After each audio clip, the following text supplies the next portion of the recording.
This is China in 1949. It was a nation ravaged by years and years of war and exploited by its allies at the time, namely America and the Soviet Union. This nation was once the wealthiest in the world, and now it was struggling to feed itself. It was these kinds of conditions that gave rise to the political system that would go on to define China in the later half of the 20th century. This is the second part of a 3-part series on the economy of China. If you have not already seen the first part, I would encourage you to watch that either before or after you watch this video. And I'm not saying that exclusively for a shameless plug, but also because it is important to understand where China had come from. Up until the start of the 20th century, China was the largest economic power in the world. The nation boasted this wealth for a majority of the last millennia, only ever trading places with India, another nation that flies under the radar in recorded history. It even achieved and maintained a level of wealth beyond the typical colonial powers like England, France, and the Netherlands that we typically associate with world domination in this period, and it did this through good old-fashioned grunt. China wasn't the wealthiest nation in the world because it had embraced modern technology or ruled over a portfolio of foreign colonies. It was home to the world's biggest economy because it had a lot of manpower, good arable land, and a hard-working and productive populace.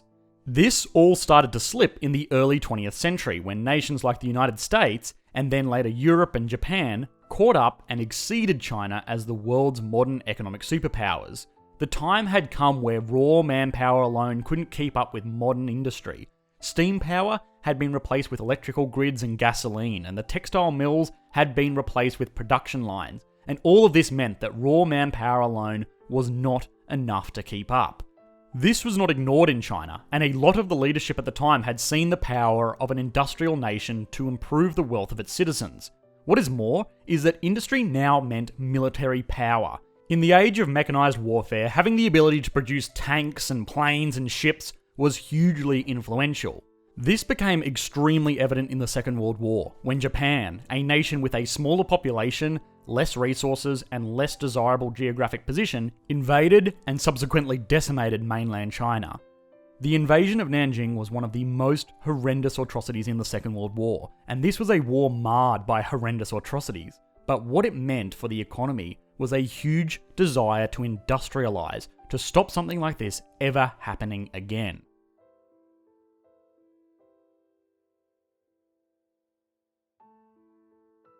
In 1949, this man, Mao Zedong, established a one-party nation as the People's Republic of China and got straight to work establishing China as the economic powerhouse it was destined to be.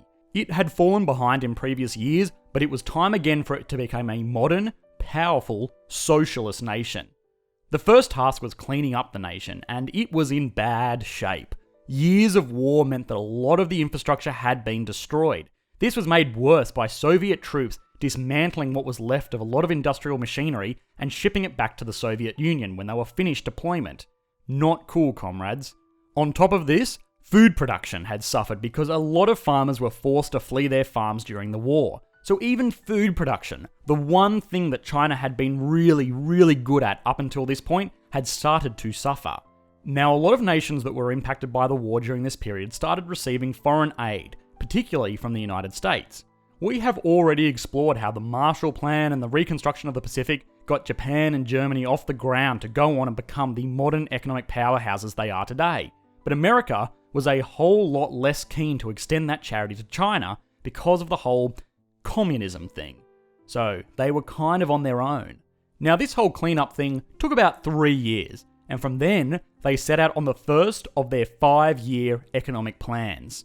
This called for a centralized Soviet-style economic model, where all inputs and outputs and allocations of resources were handled by a central administration. In particular, China was very keen to focus on building heavy industry to drive their economic development.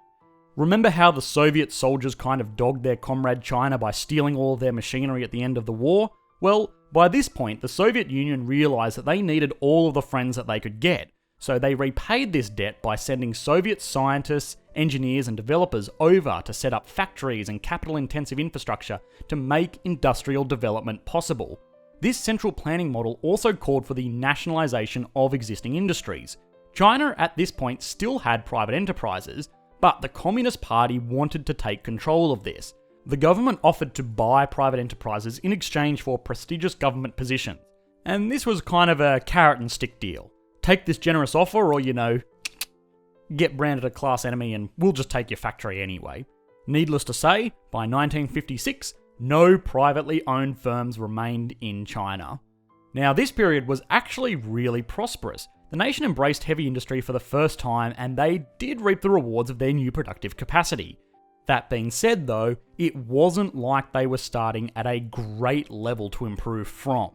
Furthermore, farming, the once foundational industry, started to lag behind. The nation had not yet properly embraced modern farming techniques, and instead relied on farming collectives of workers who were more or less growing food the same way that they had always done, but now with more of an emphasis on this food being redistributed towards the industrial workers in the cities.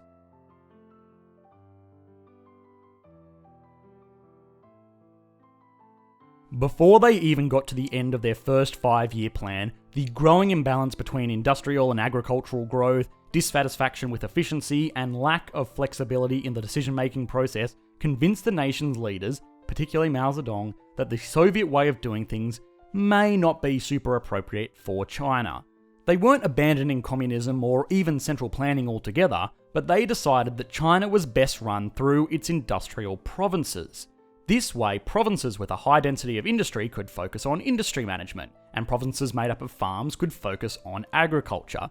They decided to scrap the 5-year plans in favour of a rebranded economic stimulus called the Great Leap Forward. This was an economic plan that called for all industries, agriculture, manufacturing, and even the military to take a, great leap forward and achieve ambitious goals set by the central government. The plan to achieve this? Opening up new trade agreements, embracing new technologies, modern farming methods? No. Just work harder. Now, this sounds dumb. It would barely be acceptable for the acting manager of a KFC, but the command to just work harder was just really awful economic direction from the central government of what used to be the most powerful economy in the world just 60 years prior. But it wasn't necessarily without reason. Chairman Mao and a lot of the leadership had become obsessed with the idea of slack labour, particularly in the industrial sector. The idea was that workers were not performing to their maximum potential because they were lazy, and there was no individual incentive to work harder than the absolute bare minimum. On top of this, communist China was very uncool to people that were working harder than their peers. Workers were terrified of being branded as class enemies, which basically meant people who were trying to be better than everyone else, which in communist China carried harsh punishments. This did not bode well when they are now trying to turn around and ask these workers to work as hard as they can to meet these new economic goals. There was actually a lot of disagreement between Communist Party leadership about this equality at all costs business. The lack of incentives to work harder, and on top of this, punishment for people that work too hard, did stifle economic growth, and by extension, living conditions. Major party figures like Deng Xiaoping, Mao's eventual successor, advocated for some kind of recognition for high-achieving workers to incentivize stronger output figures.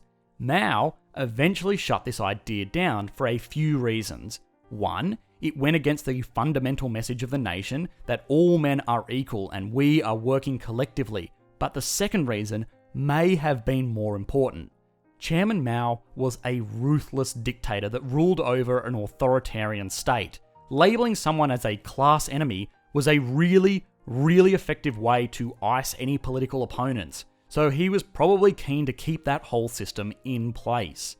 The kerfuffle that was the Great Leap Forward was kind of typified in the nightmare that was the backyard furnace experiment.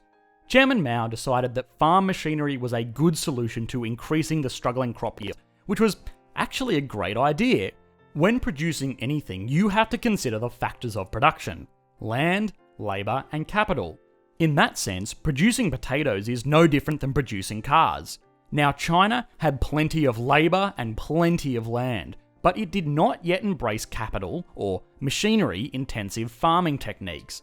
Mao decided that farmers should set up backyard furnaces to produce steel, and that could be used to make this machinery. These furnaces were small. They took a lot of manpower away from the farms to maintain and operate, and required a lot of fuel to produce steel. This fuel came from doors and furnitures and any tree that could be found around these farms, which caused issues.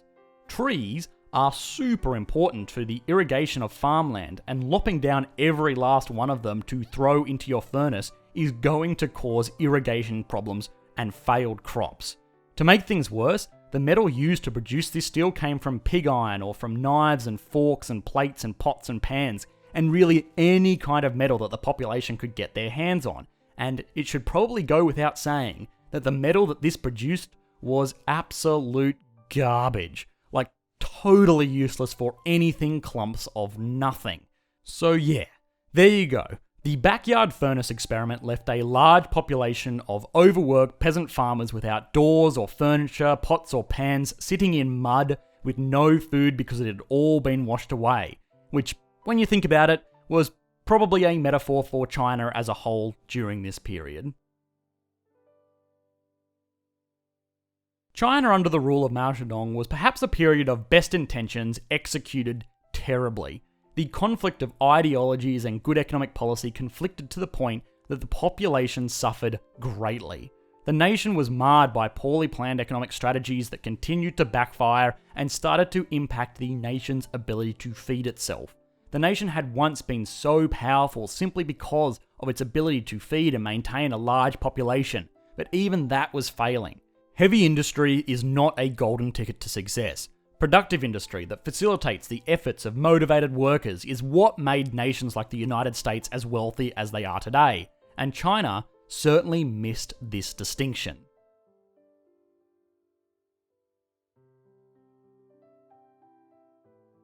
Remember this guy, Deng Xiaoping, who basically said that we should cool it with the killing off above average workers?